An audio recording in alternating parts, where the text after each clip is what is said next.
โอเคช่อง3 มื้อนอกไม่ออกดอกฮะลูกเพิ่นก็มาอนุโมทนาทุกบุญบ้านเฮาบ่ต้องญาติบ่ไม่ออกบ่ต้องญาติบ่ต้องกลัวก็ธรรมดาอันนี้แล้วเฮาขอผ้าขอผลและฝึกการในความน้อยในเฮาเพราะว่าคนเฮาเกิดมานี่ก็บ่อาศัยหยังอาชีพคือกันเฮ็ดให้ได้หน้าพืชพันธุ์ธัญญาหารต่างๆเป็นต้นกับพืชผักต่างๆหรือต้นไม้นำต้นไม้ต้นหญ้าหรือหญ้ากระดีเพิ่นว่างัวควายหลายเขาก็ข้ามเชียงเรานี่ตายเบิดไม่ออกเลยบ่ยังเหลืออันนั้นเนี่ยเฮาจังว่ากันแต่ตะกี้เพิ่นจะว่าขอฝากให้คนมันแห้งแล้งติเจ็บปีตายเจ็บเดือนไม่ออกพื้นที่เหลือหยังเพิ่นว่าคนเฮาก็ตายไปส่วนหลายอันนี้แหละเพราะว่ามันก็ต้องอาศัยนั่นแหละคือว่าขอสลับเพิ่นเฮาเข้าลบในเพิ่นเข้าลบในหยังให้เข้าลบนี่คือเข้าลบพระพุทธพระธรรมพระสงฆ์เฮาเฮ็ดเอาเป็นบุญกุศลเฮ็ดจังไดก็ดีเฮาเฮ็ดเอาบุญนี่คือบุญอันนี้แหละแต่ว่าเป็นเครื่องนำเฮามาก็มาเกิดเป็นมนุษย์ได้ก็ย้อนบุญย้อนกุศลแมวเอ้ยอันนี้เราเฮ็ดไว้เด้อแมวเด้อเพิ่นว่าคุณสมัยนี้เพิ่นว่าชีวิตของคนเฮาต่ำต้อยน้อยไปทุกวันทุกลูกทำลูกทำหลานน้อยเพิ่นว่าการเงินได้จากเฮาไปผู้นี้คือว่าเฮา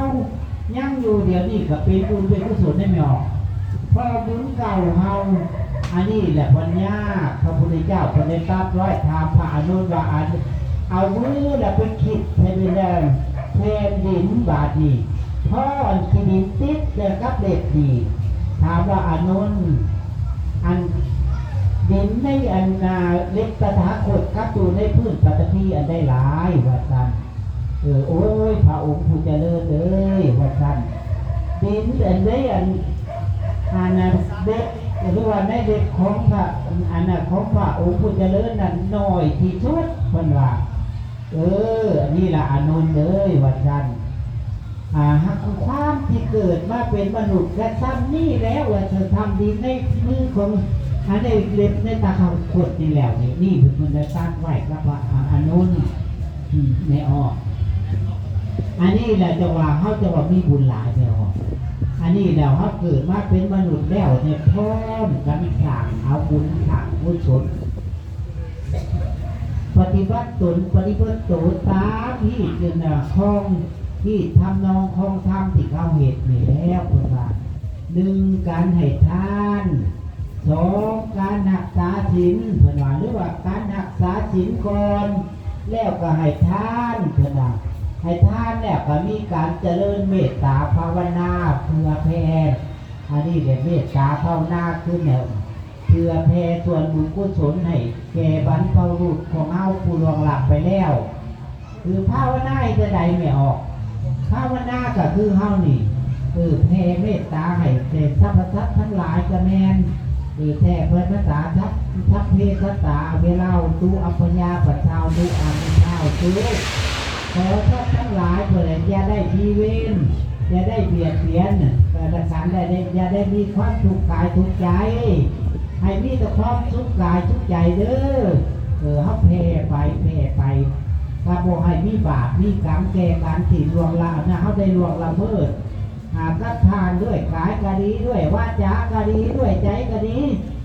บ่ให้มีกรรมมีเวรต่อกันนี่ถึงว่าหลักส่วนบุญกุศลนี่ก็จะอภัยให้กันเอาโหสิกรรมให้กันบ่ให้มีเวรมีกรรมแก่กันนี่แผ่เมตตานี่ก็แผ่เมตตาหรือว่าเฮาสิมานั่งเบิ่งลมหายใจเข้าพุทหายใจออกโทก็ได้เบิ่งนั่งสมาธิเบิ่งจิตของเฮาใจของเฮา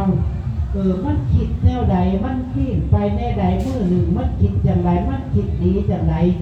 คิดเครียดผู้ใดคิดสร้างผู้ใดคิดหักผู้ใดอันใดมันก็บ่เที่ยงทั้งนั้นเดียวจังว่าทางที่ดีเพิ่นว่าเฮาก็มาเบิ่งใจของเฮาแล้วก็คอยว่าคอยปะเพิ่นว่าคอยว่าคอยปะเห็นว่ามันบ่ดีมันสิเป็นไผแก่เฮาแล้วก็ว่าไปปะไปปล่อยไปให้ใจของเฮาเป็นความสุขถ้าเฮายังมีคนในใจอยู่มันยังของในใจกัน ไผเป็นคนผู้ทุกข์วาดนี่บ่มีไผดอกเนาะคือเฮาเป็นผู้ทุกข์เองบ่มีคนอื่นเฮาทักคนอื่นเขาก็สบายอยู่เฮาเนี่ยเฮาเครียดผู้อื่นเขาก็สบายอยู่เขาห้ามหักเขาบัดนะฮะเขาอภัยเขาแล้วจิตใจของเฮามันจะเบิกบานบาดนี่มันก็บ่คักบ่ขอกหายใจบ่คิดเครียดเท่าใดบ่ผู้อยากเบียดเบียนผู้ใดเห็นเขาได้ดีมีทุกข์ก็บ่แม่นอื่นไกลได้แมวเลยย้อนบุญย้อนกุศลเขาที่ทำไว้บุญเขาเนาะเขาจะได้เขาจะมีเขาได้สร้างบุญไว้หลายสร้างบุญไว้หลายบุญอันนั้นจะมาถึงงานได้มันก็ได้คือเฮานี่แหละไม่ออกเลยครับพ่ออยู่พวกนี้ก็ย้อนว่าบุญเก่าของเฮาบาดที่เพิ่นว่าที่เฮ็ดบุญได้ก็มีแต่มนุษย์เท่านั้นไม่ออกเลยนอกจากหันทัพเดรัจฉานเขาก็เฮ็ดบ่ได้ส่วนผู้ผีชาติก็เฮ็ดบ่ได้เพิ่นว่าเทวบุตรเทวดาเขาเจ้าก็กินบุญเก่าของเขาเจ้ากินบุญอยู่ไสจังได้เกิดเป็นเทวดาถ้าเฮ็ดเป็นเรื่องมนุษย์นี่แหละไม่ออกเฮ็ดพวกเฮานี่เฮ็ดอยู่แล้วบาดยามเฮาสิรับลาจะรับตาลาโลกจากนี้ไปตัวละของแท้เฮากินของเฮาทานการประพฤติปฏิบัติของเฮาเฮ็ดถึงทางแล้วมันมีนิมิตใดนี่มีนิมิตเฮาเห็นมันตายแล้วมันก็รักษากูบ่ได้พอกับโลกเนี่ยกูสิไปสู่ความสุขมันกระดูกบุญนั่นแล้วเพิ่นว่าเป็นเพื่อน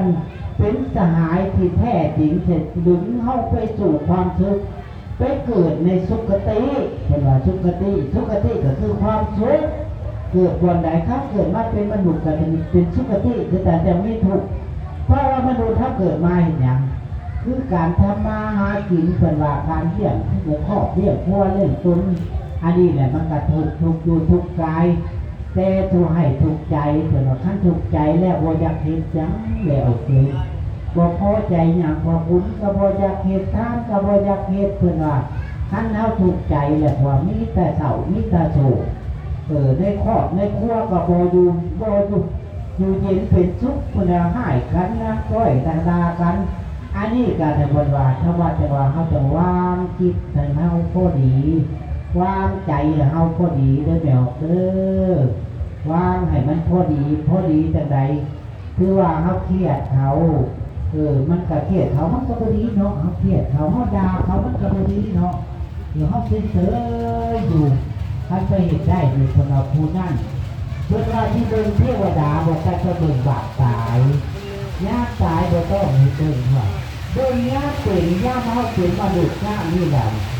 คือเป็นไม่เห็นว่าอนุโมทนาหรือว่าสาธุถ้าเราเป็นอย่างไรเป็นประธานนี่เป็นว่าอนุโมทนาบุญเฮาถึงบุญเกิดขึ้นเกิดแล้วพระเจ้าขอลบไปเองแบบตามเนี่ยตามพูดตามอย่างจอมเต้ตามอย่างอันนี้จะเอาบุญของเฮาเฮาที่เป็นเทวดาหรือที่เป็นมนุษย์คือผู้เป็นใจกว้างขวางมีการเพื่อแผ่ตัวเป็นคนหนักที่ชนีเป็นว่าเป็นคนหนักให้เป็นคนหนักทานกายใจมันก็เลยเป็นแบบทุกข์ของเฮาก็สบายใจของเฮาก็สบายแล้วมันก็มีความสุขความสุขบ่ได้ไปแก้หาบอนใหญ่เล็กหยอกเลยหากับตัวเฮาเองหากับทุกข์กับใจเฮาเองบ่แม่นไปหาผู้ความสุขจังนั้นมันบ่แม่นได้เห็นมูมีความทุกข์คือว่าเขามีความทุกข์กันเนี่ยว่าจิตใจเขาสงบไม่ออกเขาให้กลับมาพิจารณาถึงเฮาย่างมีความทุกข์มันก็มีทุกข์มันจะมีอย่างมากวนใจไม่ออกผมมีอย่างมากวนใจบ่มีเครือทั้งนอกมากวนใจตัวนี้อันนั้นเนี่ยพอขึ้นท้าเนี่ยพอจนมันจะเกิดความทุกข์ในใจไม่เกินครอบเกินขั้วไปยิ่งแย่แจมไทยได้บาดนี่เข้าไปยิ่งแย่แจมไทยเกิดจิตใจกระล่าเริ่มเบิกบานหน้าตากระชดชื่นไม่ออกหน้าตาเขาก็เขาก็ชดชื่นบ่เศร้าบ่โศกก็นั่นแหละคนว่าคนมีความทุกข์ถ้าคนใดมีความโอ้หรอกผมก็คือเป็นทุกข์ก็ได้เพราะว่าค่อยกับเป็นพญาเจ็บอดแอดอยู่เพราะว่าโอ้ยอันนั้นเจ็บมันของธรรมดาคะแนนอยู่ดอกค ท่านบอกเกิดเท่ากับบอกเถ่าท่านบอกเถ่าเท่ากับบอกรู้จักว่ามันมีพญานาคาจ้าเท่าไปเป็นอะไรก็คือตายอย่างเดียวไม่ออกตัวนี้แหละเพื่อนว่าควรพิจารณาเพื่อมาเห็ดได้ไปเป็นเท่าควรเห็ดได้ไปเป็นแล้วเท่าเฮ็ดเอาไว้ช่องเทมุกช่องใจของเฮาไว้เหมือนยักเรื่องใจของเฮาบัดย้ำเป็นแล้วเฮาก็ระลึกถึงตะบุญบุญกุศลผู้ขาเนาะถึงข้าวถึงการถึงเวลามันไปมันก็ไปสู่ชุดกติไม่ออกถ้าผู้ใดยังมีความสุขความกังวลอยู่นั้นคือเครียดผู้นั้นคือตั้งผู้นั้นอิจฉาผู้นี้อิจฉาผู้นั้นบัดตายไปแล้วไปไหนไปสู่ทุกขติทุกขติถ้าว่าทุกขติคือความสุขไม่ออกทุกขติกับทุกข์เกิดในใจไปเกิดในนรกก็มีไปเกิดเป็นพระเถรสารก็มีไปเกิดเป็นเทพเป็นผีก็มีดอกพวกนี้ในจังหวะมันถูกหลายทุกคนเนี่ยเกิดมากกับบอยากแล้วมันบอยากทุกบอยากหน้าเกิดมากกับอยากมีความทุกข์ความเจริญมีสัตว์สมบัติพ่อกินพ่อใส่พ่อทานพ่อใจอันนี้แท้กับปรารถนาเนี่ยปรารถนาคือความทุกข์และความทุกข์น่าจะเกิดจากการกระทำของเรา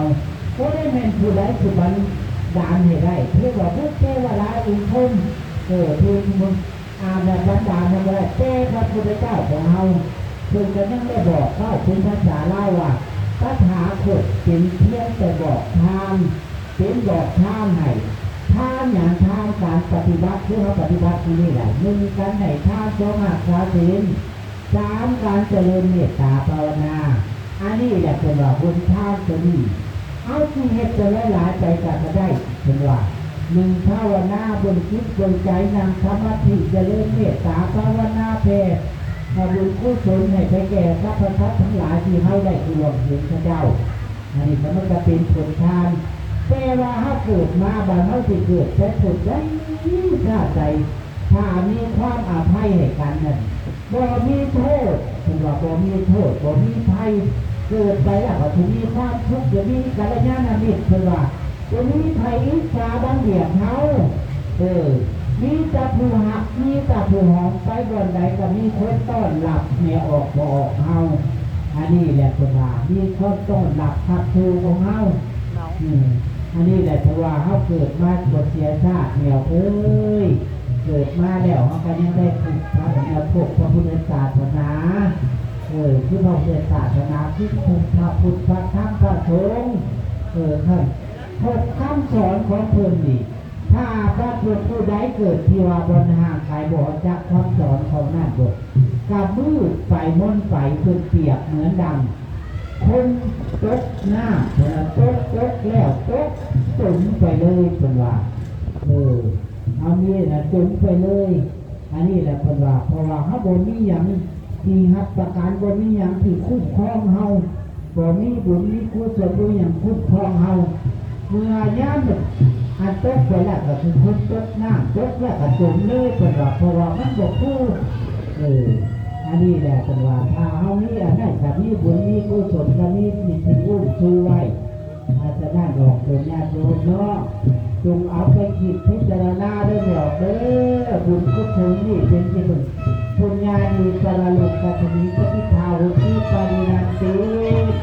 พระพุทธเจ้าจะตัดไว้ว่าบุญเป็นที่เพิ่มเป็นทัพโลกทั้งหลายเป็นทัพโลกทั้งหลายด้วยเป็นว่าผู้ใดทับบาปคดีคุณอุปปุญญาเจ้าปัจจุบันเจ้ายังคุยอิทธาอันนี้ผู้ใดจะเมื่อเขาตายไปแล้วทำบุญบาปใดๆนั่นอาจจะต้องเป็นของเฮาเป็นว่าบุญกยาบาปแต่จะต้องเป็นของเฮาเจ้าอะไรนะครับบุญกับบาปนั่นแน่นอนว่าต้องสงสัยบุญกับบาปนั่นยอมติดตามเขาไปดังเงาตามตัวเขาไปฉะนั้นอันนี้แหละเนาะจำนี่ก่อนเมื่อเหมียวเนาะในที่สุดนี่ก็เดินหน้าอ้างอิงอดีตมีภาพของพระพุทธพระธรรมพระสงฆ์ที่อนุภาพบุญกุศลอกตนญาติโยมที่ได้บำเพ็ญมานี่จงมารวมกันเข้าเป็นพระเป็นปัจจัย อุดหนุนอุ้มชูให้ออกส่วนญาติโยมประสบทุกข์พ่อแต่ความทุกข์ความเจริญความก้าวภูมิเมืองหายทุกข์หายโศกหายโรคหายภัยหายเสนียดจะไล่เถิดว่าชั้นสิ่งใดไปแล้วเถิดว่าบุญที่ได้ทำได้จนกระทอดยอดรับหน้าเผาถึงเฮาผู้ที่กระทำแล้วให้ที่เศษความทุกข์เขาจะเลื่ออายุวันโนทุกธรรมพลังปฏิภาณธนาการสมวัติเดินทุกจนทุกคนนั่นเถิด